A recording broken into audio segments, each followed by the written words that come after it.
Good morning, children. Today we will continue revising chapter 1. So, topic is translational motion. Translational motion. Translational motion means linear motion. When a body moves in a straight path, when a body moves in a straight path, then the motion is said to be translational motion. So it is written body moving in a straight path. Body moving in a straight path is called translational motion. So what are conditions required for translational motion? So see, body must be rigid. Body must be rigid and body must be free to move. This means that the body must not pivoted. The body must not pivoted and force is applied on the body. Then the body moves in a straight path and such motion is called translational motion. So it is clear, translational motion when a body moves in a straight path.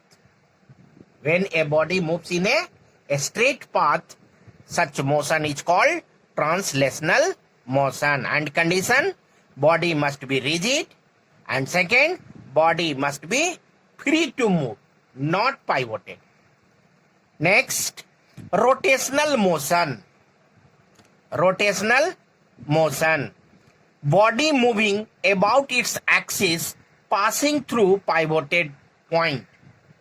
This means that body is rigid, it is pivoted at a point and a force is applied on the body, then the body start rotating.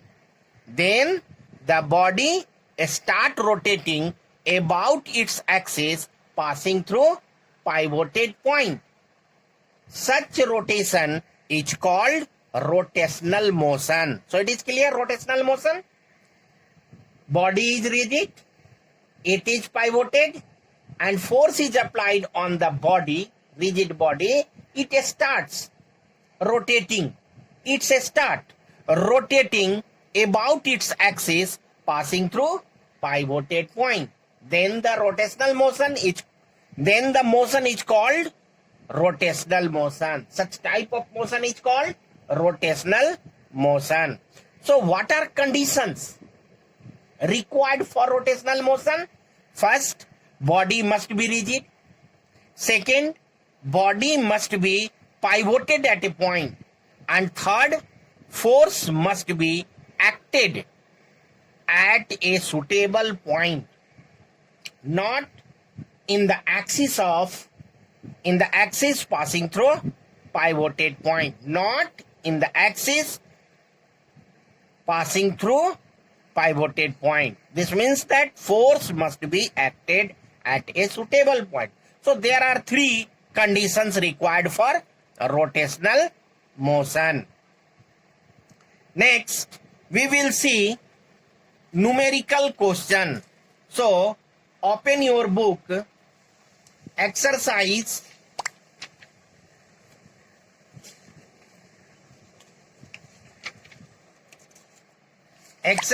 second, first B.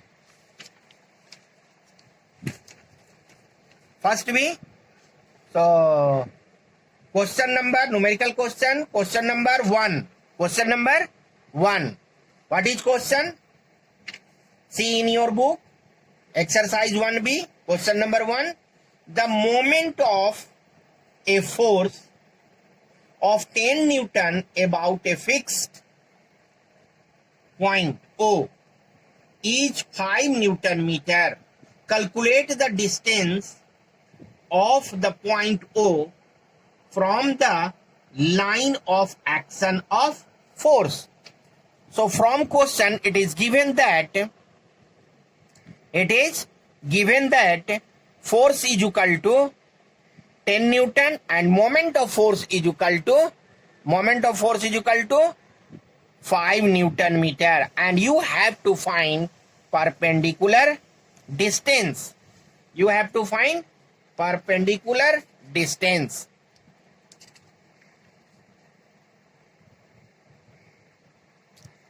So see, from relation, moment of force is equal to force into perpendicular distance, and perpendicular distance is equal to moment of force upon force.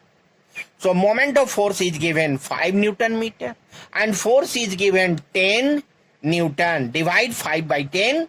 So you will get 0.5 meter.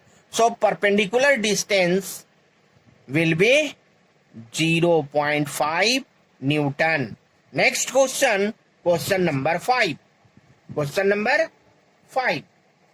So see in your question 5, two forces, each of magnitude 10 Newton, act vertically upwards and downwards respectively at the two ends of a uniform rod of length 4 meter, which is pivoted at its midpoint as shown in the figure. Figure is given.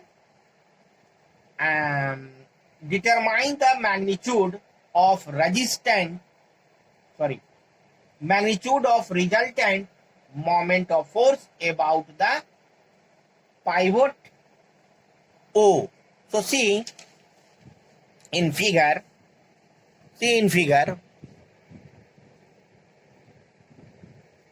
So this is where? This is figure.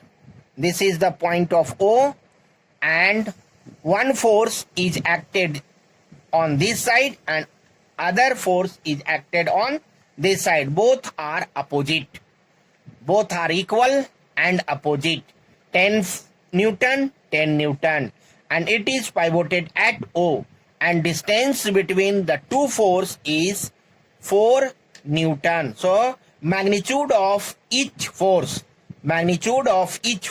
is 10 Newton, represented by F.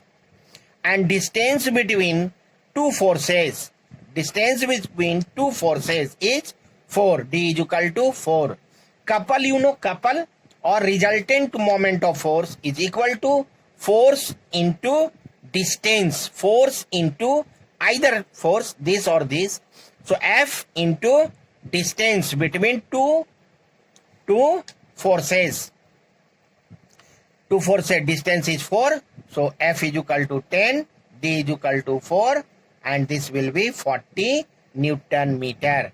So force, resultant force, clockwise or anti-clockwise? This is clockwise. So see this force and this force. So it moves clockwise. Next question. Question number 9. Question number 9. A uniform meter rule balances horizontally on a knife edge placed at the 58 centimeter mark when a weight of 20 gf is suspended from one end. First, draw a diagram of the arrangement. And second, what is the weight of the rule? So diagram is this. This is meter rule, 1 meter. So 0 to 100. And this is 50 mark and this is 58 mark. 50 mark. This is 50 mark and this is 58 mark. At 58 mark, knife edge. On the knife edge, it is balanced. Weight of the, so written here, weight of the uniform meter rule lie at midpoint, say 50 centimeter. So here, weight of the scale lie at 50 centimeter. And this is represented by W. This is represented by W. And meter rule is balanced at A. Meter rule is balanced at A. This point is A by knife edge. By knife edge. So A point means 58 centimeter. And this point is 58 centimeter mark. And weight 20 GF is suspended at B. 100 centimeter. So this point is 100 centimeter. And at this point, a weight of 20 GF is suspended. When a weight of 20 GF is suspended, then it is balanced at mark 58 centimeter. So it is clear? So this weight W is the weight of the knife. So we have to find this distance and this distance. This distance and this distance. This is 50, this is 58. So 58 minus 50, what will be 8? And this distance, total distance is 100. This distance is 58. 100 minus 58 will be 42. As per principle of moment in equilibrium, anti-clockwise moment is equal to clockwise moment. So anti-clockwise moment, force into distance. So what will be?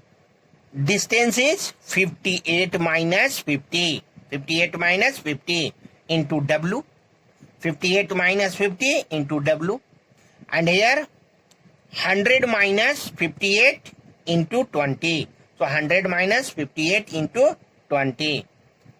Subtract, you will get 8 into W. 100 minus 58, 42 into 20. W is equal to 42 into 20 upon 8.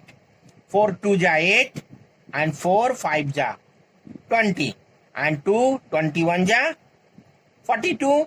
So 41 into 5, 105 gram GF, gram force.